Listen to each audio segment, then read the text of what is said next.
Olá pessoal, estamos aqui para mais uma palestra do Auditoria em Foco, esse projeto do CRC Espírito Santo que visa levar mais conhecimento para a profissional contábil, principalmente os auditores e as pessoas que se interessam pela auditoria. Hoje estamos aqui com o Breno Mamari Pessoa e com o nosso mediador Sebastião do Prado, que irão apresentar para vocês o tema Pronunciamentos Contábeis CPC 16 Estoques.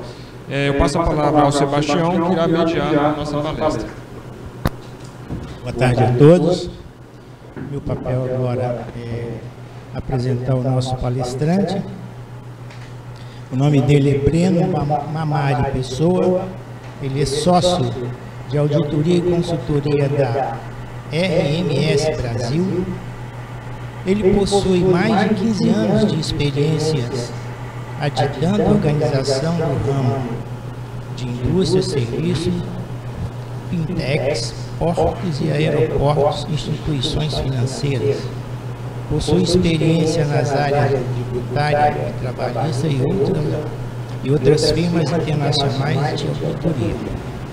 Ele ainda participa de associações empresariais tais como a Associação dos Contadores de Vitória, ACV, o Sindicato das Empresas de Serviços Contábeis e das Empresas de Assessoria, Perícias, Informações e Pesquisa do Espírito Santo, conhecido SESCOM.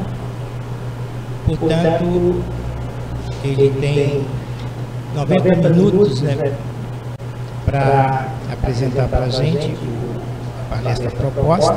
Portanto, eu digo para o Breno dar saída na bola. Obrigado, Sebastião. Obrigado, Sócrates.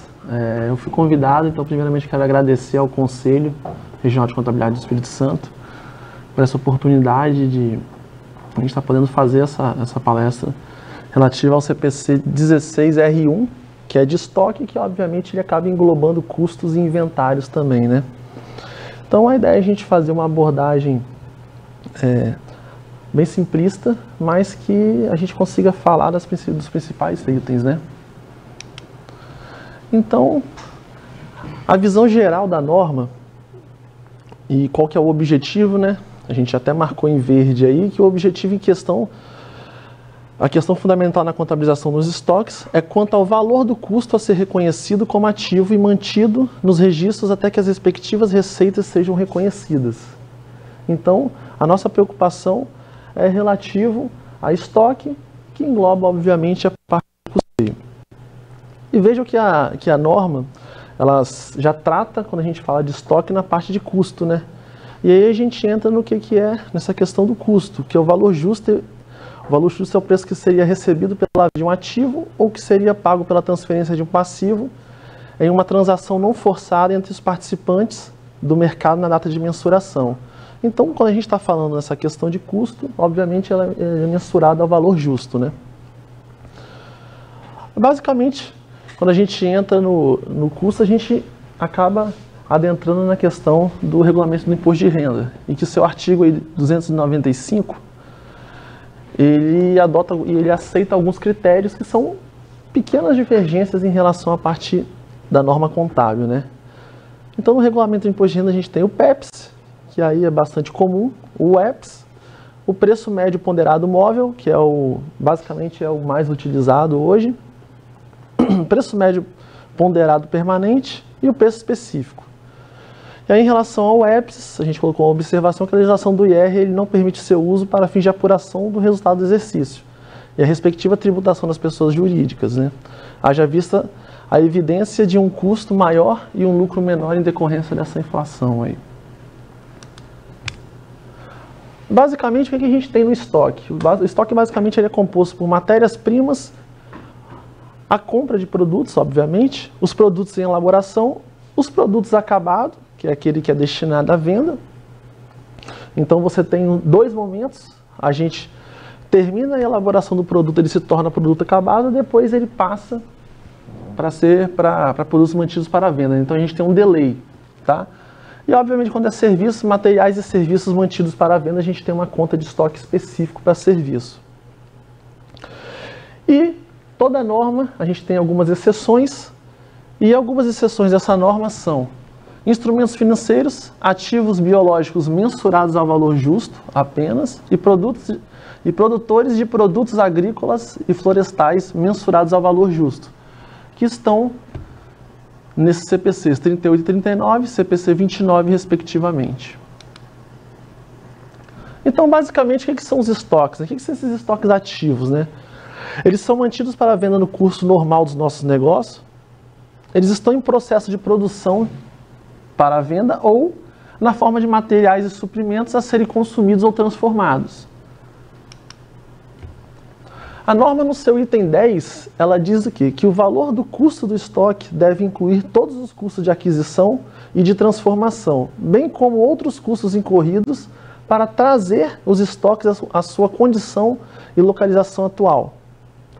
Então, o que seria todos esses custos? Então, alguns exemplos são o preço da compra, ou seja, a compra do produto, os impostos de importação e outros produtos, exceto os recuperáveis, obviamente, o custo do transporte, seguro, manuseio e qualquer outro custo que esteja atrelado para a gente colocar essa mercadoria em estoque. Então, todos esses custos eles devem ser reconhecidos em estoque.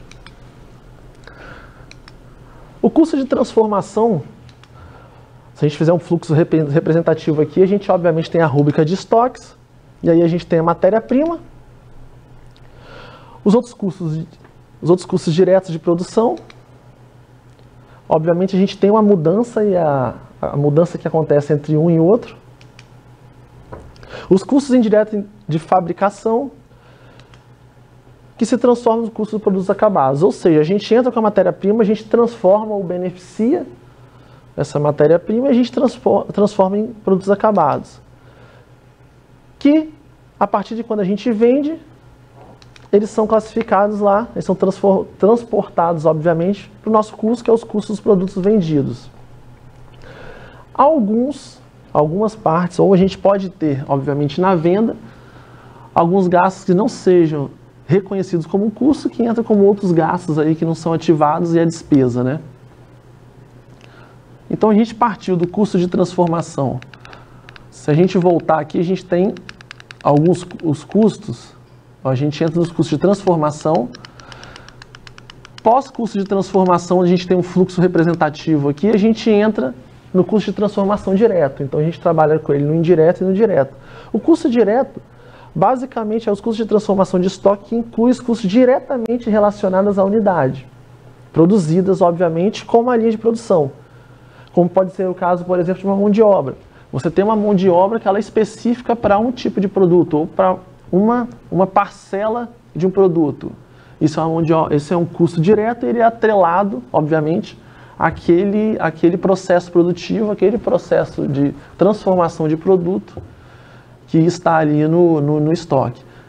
E ele também inclui a alocação sistêmica de custos indiretos de produção, fixos e variáveis, que sejam incorridos para transformar os materiais em produtos acabados.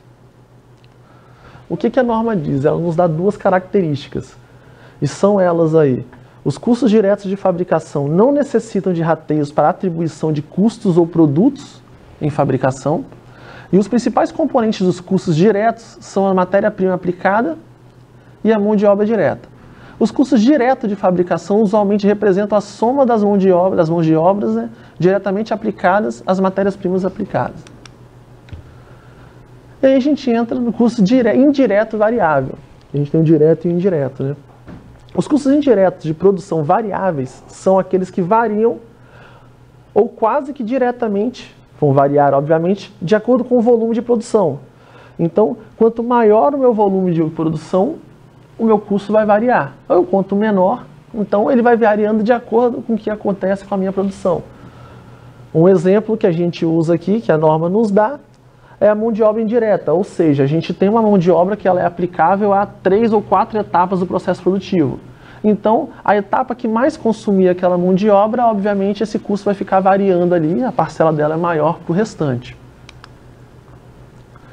E aí a norma entra com mais alguns exemplos. Usualmente, dos custos indiretos necessitam de rateios para atribuição de custos ou produtos em fabricação.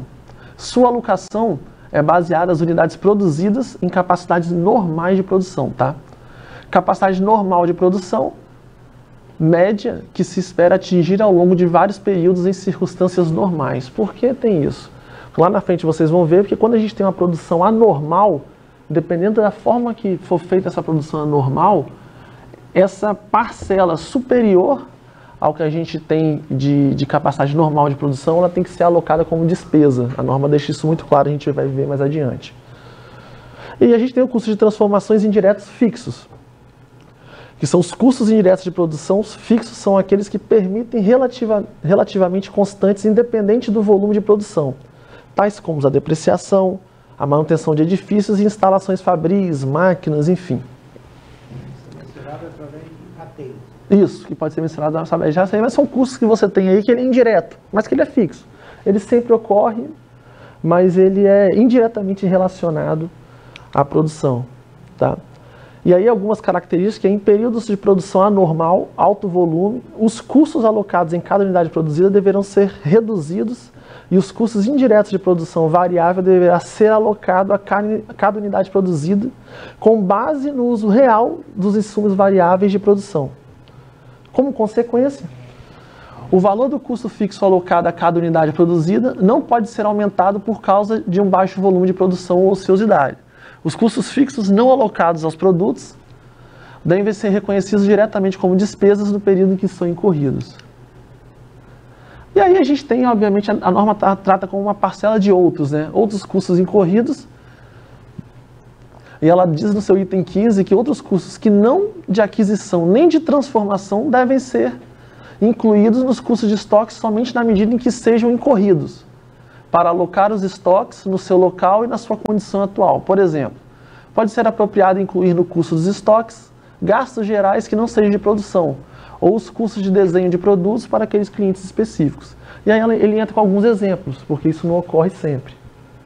Brenda, aproveitando, já que você está falando de custos aí, é interessante a gente chamar a atenção, né, que geralmente na graduação, nós temos muitos alunos que às vezes não se dá muito bem com a contabilidade de custo.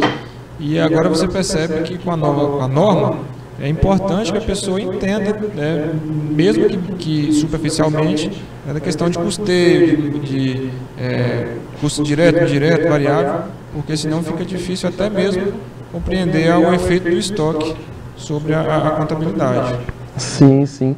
Sim, a parte de custo ela realmente é bastante complexa. A pessoa acaba não gostando na graduação devido à complexidade. E, obviamente, você consegue adquirir um crescimento profissional e mais conhecimento, obviamente, com a experiência, com treinamento, com estudos. Mas o custo hoje, ele é o estoque, obviamente. A gente até colocou ali versus custos, porque eles estão diretamente relacionados. O estoque e custos hoje ele é fundamental. Se a gente for falar de uma indústria, a maior parcela hoje dos desembolsos hoje está no custo. Tá? E dependendo do negócio, quando você pega uma DRE se você pegar receitas líquidas de impostos ali, deduzido do custo, se o cara já der um prejuízo operacional ali, então você já sabe que, opa, tem alguma coisa errada no meu negócio. Porque uma coisa é você ter um prejuízo lá na última linha da DRE, mas que esse prejuízo, ele muito provavelmente está vindo por causa de uma despesa financeira mais alta, ou você está com uma despesa administrativa, ou com um pessoal um pouco maior do que deveria. Mas quando a gente já entra, no caso desse exemplo, com um custo maior do que a receita líquida, já é um problema grande, né? Então a gente entra com outro critério que a norma coloca, um outro item que a gente gosta de separar. Vocês estão observando que a gente está colocando aí bem claro aí em azul, justamente para vocês entenderem e ver que é um item que a gente está querendo separar para vocês e dar um destaque. O CPC 20, que trata dos custos de empréstimos, identifica circunstâncias específicas em que os encargos financeiros de empréstimos obtidos, obviamente, são incluídos no custo de estoque. E quando inseridos nos estoques, devem ser mensurados apenas quando incorrido. O que isso quer dizer? Isso quer dizer que, em alguns casos, um empréstimo que a gente pegar, por exemplo, para compra de alguns estoques ou alguns insumos, o CPC, dependendo do caso, ele aceita que você classifique aqueles juros incorridos como estoque, ou seja, dentro do custo da matéria-prima para você depois, obviamente, dentro do custo da matéria-prima antes da venda, né, obviamente não está em estoque, e depois com a venda a gente reconhece ele e joga ele para o custo. Da mesma forma que o CPC de imobilizado também diz a mesma coisa, quando você faz um FINAME ou um FINIMP para uma compra de uma máquina, por exemplo, no imobilizado, dependendo da operação, você pode alocar os juros daquela operação dentro da conta de ativo imobilizado. Obviamente, a gente tem que levar em consideração que quando isso é matéria contábil, quando a gente for falar em matéria tributária, a gente precisa fazer lá no ELALUR, lá no SPED, a gente precisa tirar essa parcela dos juros que a gente alocou como estoque ou como imobilizado, aqui no exemplo, e realocar lá como despesa financeira, que é o que o fisco precisa, ou que o fisco determina, né, o que ele precisa, né? E aí, estou citando, a gente já fala sobre custo de produto agrícola aqui, e é mais para um exemplo, e a gente está citando um exemplo aqui, eu gosto de colocar a DF também, que segundo a NBC-TG 29, ativo biológico e produto agrícola, os estoques que compreendem o produto agrícola que a entidade tenha colhido proveniente dos seus ativos biológicos devem ser mensurados no reconhecimento inicial do seu valor justo, deduzido dos gastos estimados do ponto de venda no momento da colheita, obviamente. Ou seja, ele está trabalhando no valor justo, ou seja, é o valor que a gente teoricamente pretendia vender, já deduzido dos custos que a gente tem de venda. Então aqui é um exemplo de uma DF, que é da Brasil Agro, que é uma capital aberto, e no item 2.8 da DF dela, ela coloca que os produtos agrícolas provenientes dos ativos biológicos são mensurados ao valor justo, menos as despesas de venda no ponto da colheita, quando são transferidos do grupo de ativo biológico para o grupo de estoques. Os estoques de sementes, adubos, fertilizantes, defensivos agrícolas, combustíveis, lubrificantes, almoxarifado e materiais diversos foram avaliados pelo custo médio de aquisição. Opa, o que ele está dizendo? Ele está separando, ó, os produtos agrícolas. Então, na DF dele, lá no estoque, ele separa o que é produto agrícola, o que é estoques em gerais, vamos dizer assim, que é o que ele está chamando ali de sementes, enfim, ele separa as duas parcelas e ele diz o seguinte, ó, a minha parcela de estoque relativa ao ativo biológico é valor justo, o restante, custo médio ponderado, ok? E aí ele entra, conforme práticas adotadas pela companhia, quanto da identificação da perda de qualidade dos produtos que comprometam sua venda, sejam essas perdas motivadas por armazenamento, carregamento, transporte e outros eventos relacionados à operação, é feita uma apuração e segregação física da quantidade desses produtos. Neste momento, é iniciado um processo interno de registro, aprovação e baixa do estoque, e destinação dessa quantidade por meio de aprovações dos gestores responsáveis devidamente formalizados no sistema de gestão da companhia. O que ele está dizendo aí? Ele está dizendo o seguinte, ó, além de eu separar minha classificação e meu ativo biológico ser por valor justo, vamos botar aqui meus outros estoques, meus outros itens em estoque, ser pelo custo médio, ele ainda faz uma provisão de perda, que pode ocorrer no ativo biológico ou nesses outros custos. Então a Brasil Agro aqui, ela já te diz, ela já te informa o que ela faz. Então nós, que somos contadores, a partir do momento que a gente lê ali, a gente não precisa nem descer no último parágrafo, a gente já sabe como é o processo de contabilização do estoque da Brasil Agro. É óbvio que aqui eu só coloquei um adendo porque é uma empresa agrícola, né? Breno, pode falar. Esse estoque Brasil Agro é uma publicação que ela faz cumprindo o dever da Lei 6.404. Na publicação dos balanços dela tem essas, como se fosse uma nota explicativa. Isso, exatamente. A Brasil Agro é capital aberto, então ela, se eu não me engano, ela está até incluída no novo mercado, então ela tem algumas características diferentes, mas por ela ter registro na CVM, enfim, negociar ações em bolsa, ela tem que publicar aí as demonstrações ITR, então ela faz trimestralmente, ela publica as demonstrações e anualmente ela coloca. Essa demonstração aqui, ela é anual, ela teoricamente seria a do quarto trimestre, né? Mas na teoria, obviamente, a gente teria que olhar, não era para mudar o processo, porque ela não vai poder ficar mudando, ela pode até mudar a política contábil, mas ela teria que informar. Muito provavelmente ela deveria, se ela tivesse uma alteração na política contábil de reconhecimento de estoques, ela estaria aqui mencionando uma alteração na política de contábil. Então, mudei a minha forma de reconhecimento contábil do meu ativo biológico. E eu não estou fazendo pelo valor justo, mas estou fazendo de outro formato devido a algum critério específico, e ela teria que justificar isso. Tá bom? E aí, obviamente, a gente entra, o estoque ele é classificado, obviamente, A gente tem duas parcelas aí, a gente precisa abrir o que é. A primeira é o valor líquido, o valor realizável líquido. A gente precisa apurar e saber o que é. E a norma já determina pra gente. Ela diz o seguinte, ó, o valor realizável líquido é o preço de venda estimado no curso normal dos negócios, deduzidos dos custos estimados para a conclusão e dos gastos estimados necessários para se concretizar a venda.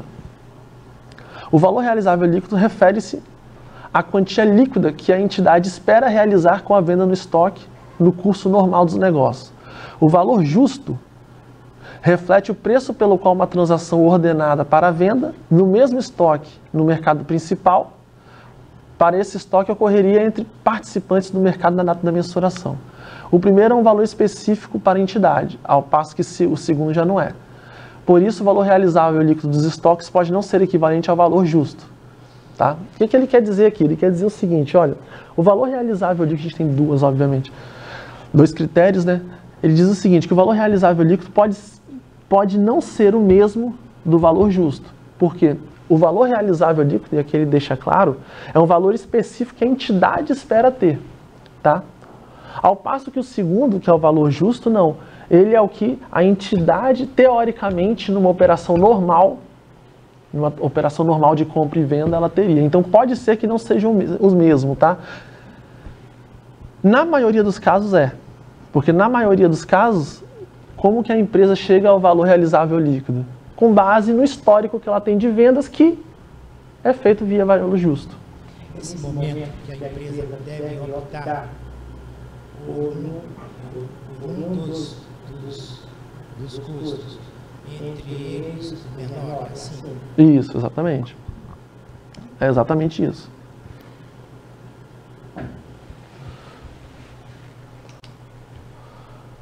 E aí, aqui a gente continua porque a norma ela abre ainda mais e ela diz o seguinte, que os custos dos estoques podem não ser recuperáveis se esses estoques estiverem danificados, obsoletos, preços reduzidos, entre outros fatores. Tá? O que isso quer dizer? O que é o estoque obsoleto? Quando a gente disse lá atrás que pode ser que a companhia, quando a gente deu o exemplo da Brasil Agro, que ela já faz uma provisão de perda para aqueles estoques, por algum motivo, e que ela até colocou o processo interno de como é feito esse processo de perda, esse processo de perda ele envolve algumas coisas, que é o quê? Obsolescência, ou seja, eu estou com o estoque parado há muito tempo. Ele já não tem o mesmo valor. Ele está danificado, ou seja, eu tenho algum produto em estoque que ele está danificado, então ou eu vou vender ele danificado por um preço muito abaixo do que eu esperava vender, que é o valor realizável líquido, o valor que eu espero vender, tá? Ou eu não vou nem conseguir vender. Então a gente faz uma provisão também. Preços reduzidos, e aqui eu coloquei um exemplo, mudança de tecnologia / preço de mercado. Isso é o quê? Um exemplo é a televisão. Pô, eu tô precisando comprar uma televisão lá em casa. Rapaz, eu fui na Cipollati, tomei até um susto, porque agora já tem 8K, enfim. Então, cara, a mudança da tecnologia ela é muito rápida. E essa mudança de tecnologia faz com que o preço do produto anterior ele tem uma redução significativa. Você tem agora a entrada de, por exemplo, dos novos consoles aí do PlayStation, por exemplo, que foi feita uma... A gente usou até como estudo de caso no escritório para um exemplo específico, por isso que eu estou usando ele. O outro console, ele tende a ter uma queda acentuada a partir de agora. E aí a gente tem diversos outros fatores. Então, mudança de tecnologia de computadores, televisões, enfim. E aqui eu coloquei entre outros fatores porque existe N fatores. Por exemplo... Continuando o exemplo do produto agrícola, por exemplo, a gente tem café. A gente tem um café de uma classificação alta. Se a gente deixar esse café por muito tempo estocado, a classificação dele pode mudar. Então, se o preço de venda dele é classificado pelo mercado, que café é um preço até incomum, porque quem determina o preço é o mercado, não é a média, pode ser que essa classificação caia, então a gente tem um preço no estoque AAA, sei lá, um preço X, e a gente tem que fazer uma provisão de X-1, porque ele ficou tanto tempo estocado que o mercado já não paga mais o mesmo preço devido à qualidade dele ter dado uma queda. Isso é muito comum no café.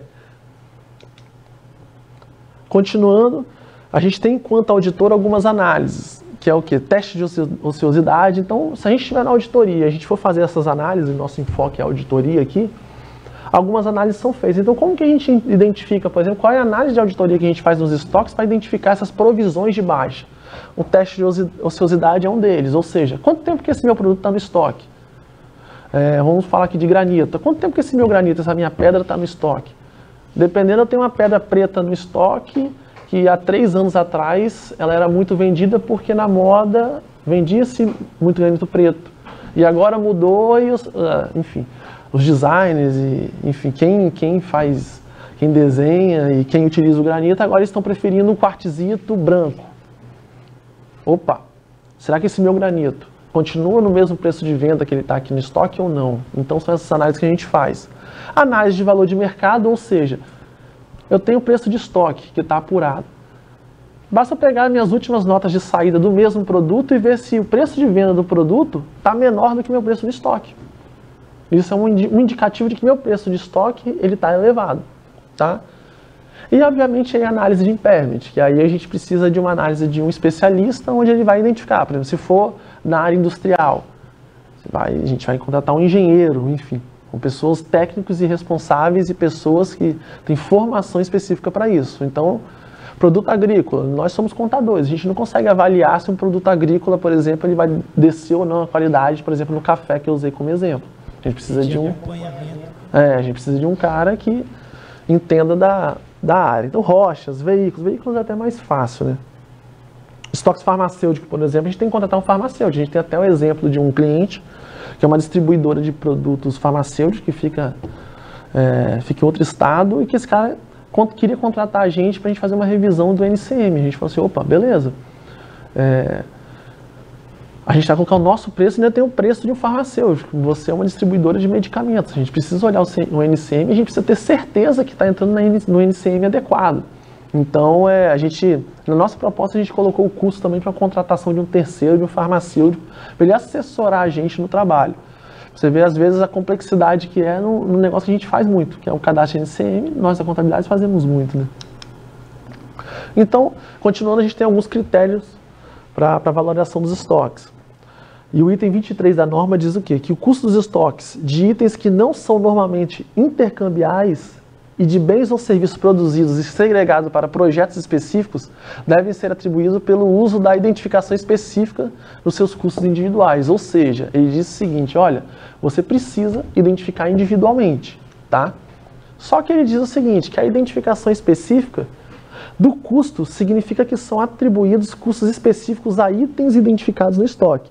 Este é o tratamento apropriado para itens que sejam segregados para um projeto específico, independentemente de que eles terem sido comprados ou produzidos. Porém, quando há grandes quantidades de itens de estoque, que sejam geralmente intercambiais, a identificação específica de custo não é apropriada. Em tais circunstâncias, um critério de valoração dos itens que permanecem nos estoques deve ser usado. Ou seja, ele diz o seguinte, a gente tem que usar... a gente tem que identificar de forma individual o item do estoque. Mas, se a gente movimenta muito e fazer o custo dessa movimentação alta de entrada, saída, devolução, bonificação, enfim, fazer o controle desse custo, às vezes é tão complexo que ele te aceita usar um termo mais genérico. E aí ele entra no seu item 25, a norma diz o seguinte, o custo dos estoques que não sejam os tratados no item 23 e 24 deve ser atribuído pelo uso do critério do primeiro a entrar e primeiro a sair, que é o PEPS. Então a norma já te diz, olha, usa o PEPS. Ou pelo critério de custo médio ponderado, que é o mais utilizado hoje no mercado. Você quer falar, Sócrates, alguma coisa? Eu só queria fazer uma observação a respeito dessa questão da identificação específica. Nós temos um mercado, por exemplo, que é o mercado de automóveis, que nesse caso, mesmo que a empresa tenha um fluxo alto de venda, mas as unidades, como elas têm uma identificação, que é chassi, Renault, essas coisas, você consegue fazer essa identificação específica que você citou. E mesmo que o volume negociado seja um volume alto, mas é permitido por esse registro, né? Só um detalhe que existem atividades, vamos dizer assim, que você até consegue fazer isso, mas às vezes o volume é tão alto que é impossível. Então a norma já te diz isso, entendeu? Já te diz isso. E a norma, ela trata exatamente do custo-benefício. Às vezes o custo para você controlar individualmente é tão alto que não vale a pena você controlar o custo. Então o que ela te diz? Cara, se você tem uma movimentação muito grande, em que esse custo do controle fica muito elevado, a gente te permite outros critérios. O PEPS, ela trata, e o custo médio ponderado ela trata também. Mas ela diz o seguinte, ó, a entidade deve usar o mesmo critério de custeio para todos os estoques que têm natureza e usos semelhantes para a entidade. Ou seja, a gente não pode ficar classificando, ficar mudando o critério ou cada um de um jeito, né? Ele entra ainda. Para os estoques que têm outra natureza ou uso, pode justificar-se diferentes critérios de valoração. Tá? E aí eu volto. O que isso quer dizer? O que ele está dizendo aqui? Ele está dizendo o seguinte, ó, não é interessante você ficar fazendo cada tipo de estoque de um jeito, mas, às vezes, a norma te obriga a fazer cada estoque de uma forma. E aí a gente volta lá para aquele produto agrícola, que eu usei ele justamente para a gente identificar isso aqui hoje. A gente tem que é o produto agrícola mensurado a um tipo de... e valorado a um valor, que é o valor justo, e o restante no custo médio ponderado. Tá? Então ali é uma obrigação da norma. Porque, com certeza, se a empresa pudesse, ela ia trabalhar tudo no custo médio, porque acaba sendo mais fácil, tá? E aí, eu até coloquei um ponto aqui, que a fórmula do EPS passou a ser proibida pelo IAS em 2003, após revisão. E o CPC também não permite, tá? Então, o EPS, a gente pode usar ele, mas, contabilmente falando, a gente precisa apresentar ele ou no PEPS ou no custo médio. E aqui eu coloco alguns exemplos de custeio, né, de valoração dos estoques. Por exemplo, o método de varejo, que ele é mais usado no varejo, mas que hoje já caiu muito em desuso. Talvez alguma empresa menor possa até usar o método de varejo, mas ele não é muito comum. E ele é feito como? Ele é feito calculando a proporcionalidade aí do que a gente tem no estoque em relação às vendas, né? E jogando, obviamente, apontando essa proporcionalidade. Que aí no exemplo é 75%, que dá os 10.189. Então a gente tem um estoque inicial aí de um custo aí com 5.000 e o preço de venda no varejo é 6.500. A gente tem compra aí em uma quantidade de 15.000 itens ou um item de 15.000 reais, mas o preço de venda a gente venderia por 20.000. Então a gente tem no varejo aí, qual é o valor que a gente teria? De 26.500. O que a gente tem de venda? Quanto que a gente efetivamente realizou de venda aí? 13.000 reais. Então entre um ou outro a gente tem um estoque final aí de 13.500. Então esse método caiu em desuso não é comum você identificar, mas eu coloquei aqui porque antigamente ele era muito usado. Não é da minha época não, né, Tatão? O PEPS, que ele é o mais usado, que a gente aprende desde a faculdade, a gente vem carregando até hoje, que na verdade é o primeiro que entra, o primeiro que sai. Então a gente vai fazendo esse controle, tá? Custo médio ponderado, que aí obviamente a gente calcula a média pela entrada, pela saída, enfim, a gente vai calculando a média do estoque e é o que é o mais utilizado hoje, né? Um exemplo, por exemplo, eu vou usar esse exemplo aqui da Via Varejo, de estoque de política, porque é interessante. A Via Varejo, na política de estoque dela, olha o que ela fala, ela diz o seguinte, ó, item A, política de estoque, contábil, né? Os estoques estão mensurados pelo menor valor entre o custo de aquisição e o seu valor de realização, tá? Computados pelo custo médio ponderado. Ou seja, ela está dizendo o seguinte, ó, um menos o outro, o menor, eu estou colocando aqui, e ele é classificado, ele é mensurado, ele é valorado pela média ponderada. Os estoques são reduzidos ao seu valor recuperável através de estimativas de perda por roubo, furto, sucateamento, giro lento de mercadorias e estimativas de perda para mercadorias que serão vendidas com margem bruta negativa. Aí ele vem aqui, vírgula, incluindo produtos de mostruário. Ou seja, eles já provisionam que quando alguém for comprar produto de mostruário, o valor será menor, porque a pessoa vai exigir um desconto. Isso já está mensurado na demonstração contábil dela. Já garante essa prerrogativa de poder. Ele já trabalha isso, entendeu? Óbvio que eles devem trabalhar uma margem de desconto apropriada. E eles entram aqui, ó. As bonificações, que a gente vai falar até a frente de bonificação, as bonificações recebidas de fornecedores compreendem acordos por volume de compra, prestação de serviços de logística e negociações pontuais para recomposição de margens ou acordos de marketing, entre outros. O que isso quer dizer? Isso quer dizer que é muito comum eles negociarem com o fornecedor bonificação. E essa bonificação, ela ocorre muitas vezes em acordo com o fornecedor. Ou seja, cara, às vezes a Via Varejo, ela está perdendo algum tipo de margem, ou a margem dela está muito reduzida em determinado produto, quando ela vai no fornecedor, ela tenta recompor essa perda de margem na compra desses outros produtos, tá? Então, lá continuando, ó. As bonificações são registradas no resultado à medida que os correspondentes estoques são vendidos, ou seja, ela controla a bonificação, mas aí reconhece no resultado à medida em que for vendido, tá?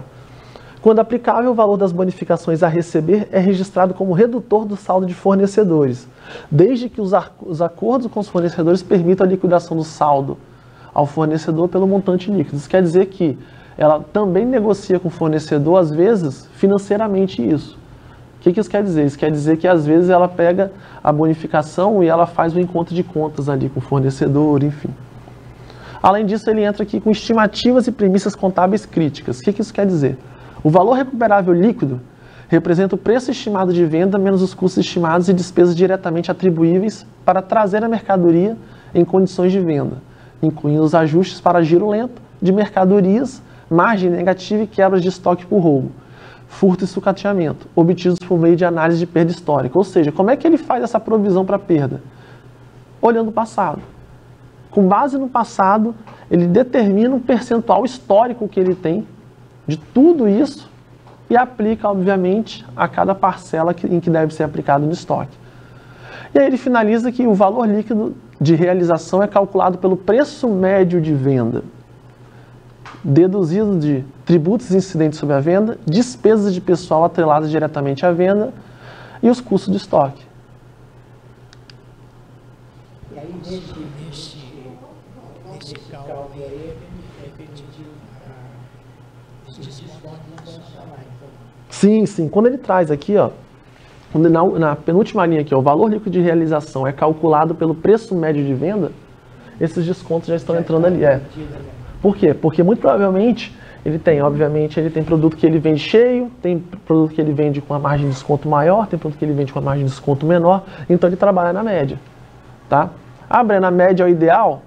Não sei, mas talvez seja a forma em que ela encontrou de chegar ao mais próximo que ela entenda ser possível da realidade. Aí vamos falar um pouco de bonificação, que as bonificações, né, entre as várias formas de promoção de vendas e de oferecer vantagens aos clientes, a bonificação em mercadorias é bastante utilizada pelas empresas em geral e consiste em entregar ao cliente uma quantidade de mercadoria adicional a comprada, sem qualquer alteração no preço total ajustado. A gente tem, obviamente, a bonificação ela mudou com o tempo, então a gente tem bonificação de diversas formas. A gente tem bonificação em propaganda, por exemplo... Oi? Brindes, em produtos, em desconto financeiro, geralmente não é o comum mais o desconto financeiro. Por exemplo, a gente pode ter bonificação, por exemplo, quando você entra numa loja de varejo, por exemplo, quando você entra na loja, tá assim, Samsung. Opa! A Samsung deve estar recebendo, deve estar pagando ou está bonificando a empresa de alguma forma para ela ser a primeira e ter um stand maior, enfim, de alguma forma tem alguma contrapartida. Que uma dessas formas pode ser a bonificação, tá? Ou pagamento, ou desconto, enfim. E a gente colocou aqui que na prática, de um lado temos um vendedor que deseja agilizar o giro de seus estoques e de outro um comprador que busca um custo unitário menor nas mercadorias adquiridas. E é dessa forma que a contabilidade enxerga a bonificação. Ou seja, o vendedor registrará a baixa das unidades vendidas contra o custo médio de vendas, né? E o comprador irá avaliar seus estoques dividindo o custo total da aquisição pelo total de mercadorias que derem entrada no seu estabelecimento. Então, poderia dizer que são as chamadas promoções? Pode ser a promoção. Pode ser a promoção, porque com a entrada de mais produtos, por exemplo, se você comprou 100 e você ganhou 10 de bonificação, você colocou os 10 à venda, talvez o preço médio do produto caiu, então ele consegue fazer uma promoção e vender numa margem menor. Isso, produtos que já caminham para a obsolescência, produtos que também têm a sua validade já próxima, né? Próxima de ocorrer, sim. Uma promoção pode ser isso também. O produto que tem a validade próxima do vencimento não significa que o preço dele está reduzido. não significa que o preço dele está reduzido. Por exemplo, se a gente for falar um biscoito que ele tem, sei lá, 2 meses para vencer, dependendo, ele não precisa de fazer o desconto. Esse desconto não seria propriamente dito por causa da validade. Mas pode ser uma possível causa.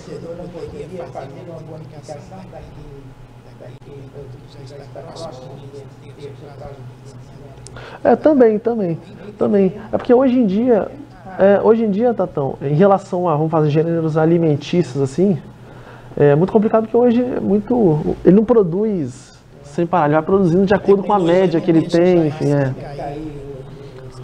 Hoje não deixa ninguém ter estoque mais, né? Então, o comerciante ele já compra baseado em alguma média, alguma informação histórica que ele tem.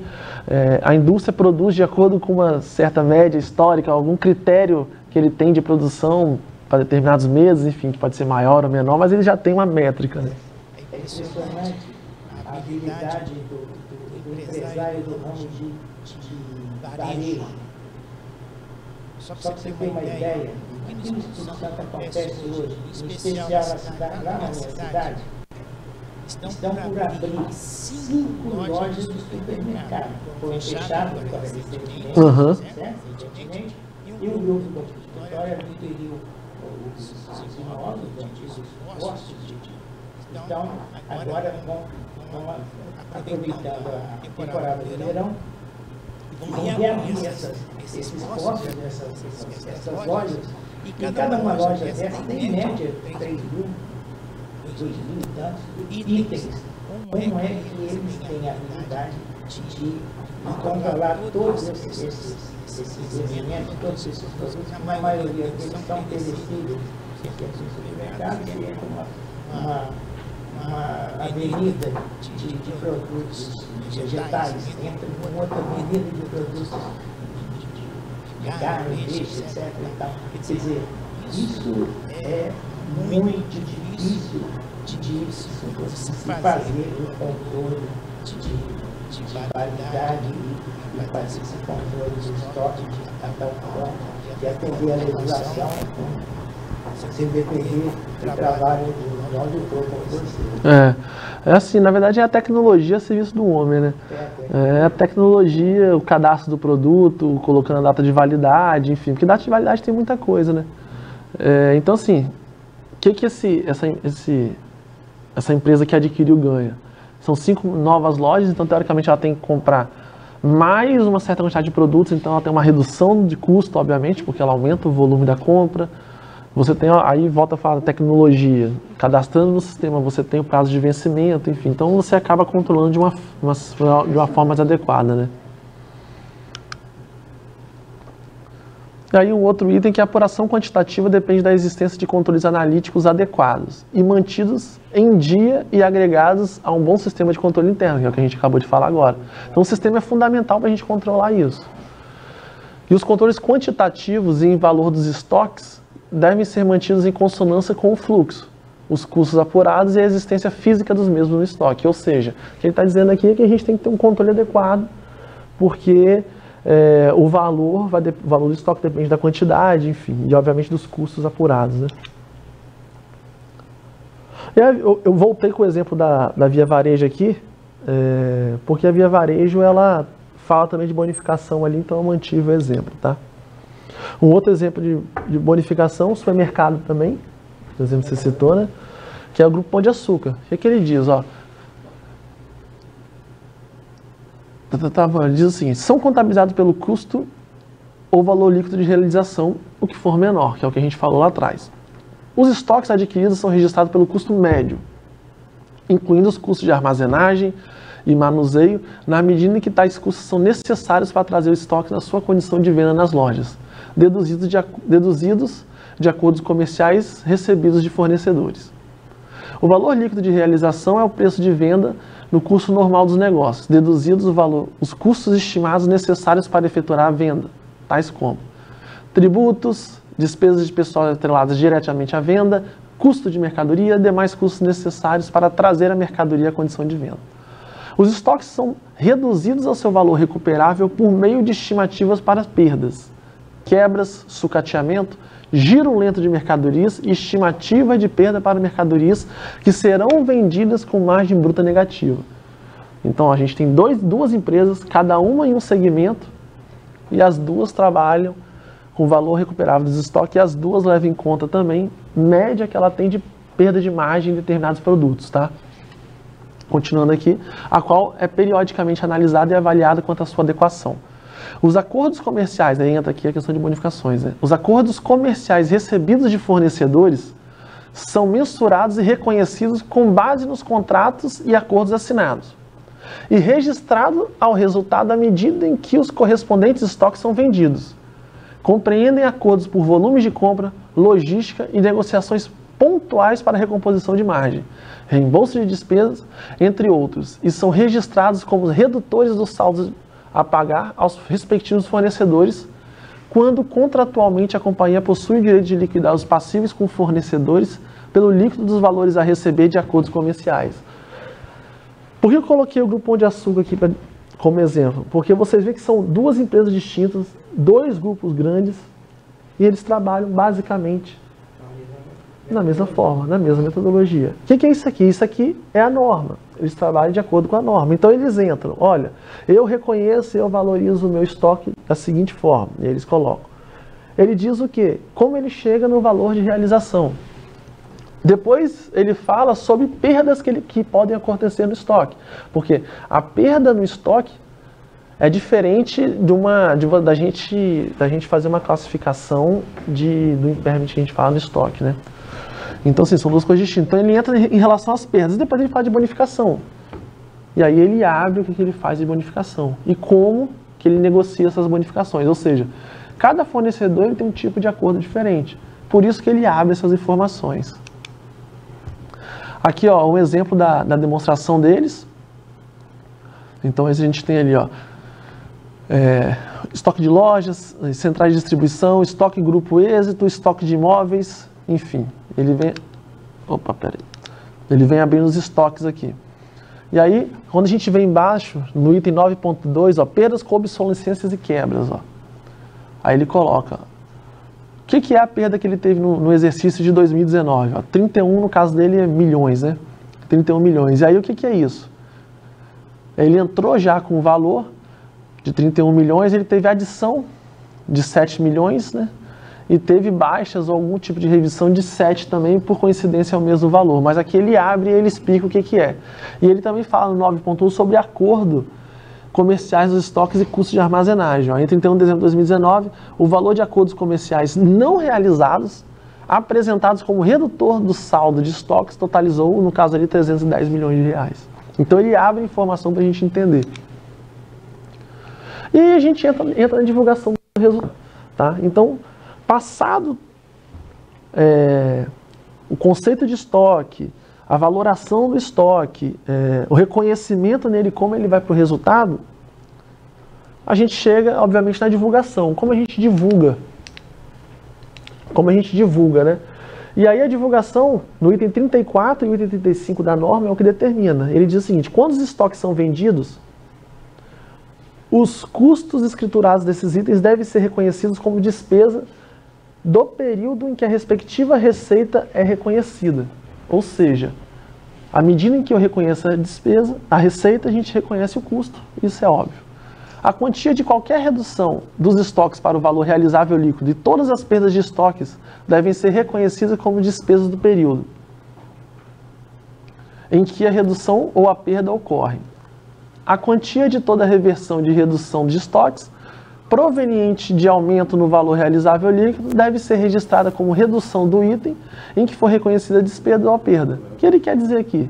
Ele quer dizer o seguinte, olha, os custos devem ser reconhecidos à medida em que a receita é reconhecida, ou seja, a receita em confrontação com o custo em confrontação com a receita, que já foi em princípio, né?